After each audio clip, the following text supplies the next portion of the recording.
मोदी जी को चुनाव की बहुत चिंता है। बिहार में रैली करने गए वो, जब पुलवामा हुआ तब भी उन्होंने रैली के मंच से वोट मांगा। अब पहलगाम हुआ है तब भी वो बिहार में रैली कर रहे हैं, लेकिन पीड़ितों से मिलने गए नहीं। देखिए, मेरा ये मानना है कि कहीं ना कहीं जो भी इस तरीके की ट्रेजेडी होती है, ये एक सोची समझी साजिश के तहत हो रहा है। इसमें चाहे दूसरे मुल्क का हाथ हो या जो अपनी ही सरकार है उनकी कमियां हो, कहीं ना कहीं मुझे लगता है इन्होंने सुपारियां ले रखी हैं दूसरे मुल्कों से अपने ही मुल्क को बर्बाद करने की। ये तो देश छोड़ के भाग जाएंगे कुछ सालों में, लेकिन इस मुल्क को ये तबाह करने की पूरी साजिश इनकी रची जा रही है।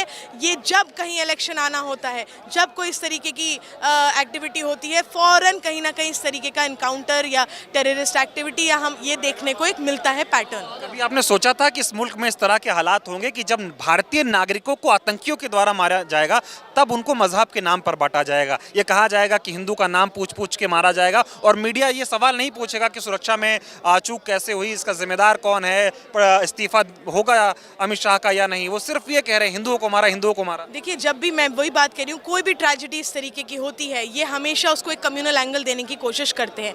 ये बातें आज की तारीख में हो क्यों रही हैं कि हिंदू ने मारा या मुस्लिम ने मारा, या हिंदू को मारा या मुस्लिम को मारा? ये बातें इसीलिए हो रही हैं क्योंकि आपने लगातार पिछले 10 सालों से हल्के हल्के लोगों के दिमागों में ये जहर भरा है। लगातार आपने कम्युनलिज्म की पॉलिटिक्स करी है, और आज वही नतीजा है उसी का कि जब इस तरह की कोई हादसा होता है तो सबसे पहले उसका धर्म पूछा जाता है, उसकी जाति पूछी जाती है, और फिर वो ब्लेम गेम खेला जाता है। लेकिन देखिए, मैं आपको यकीन दिलाऊं कि कोई भी धर्म, कोई भी मजहब टेररिज्म को प्रमोट नहीं करता है। इस्तीफा देना चाहिए अमित शाह को।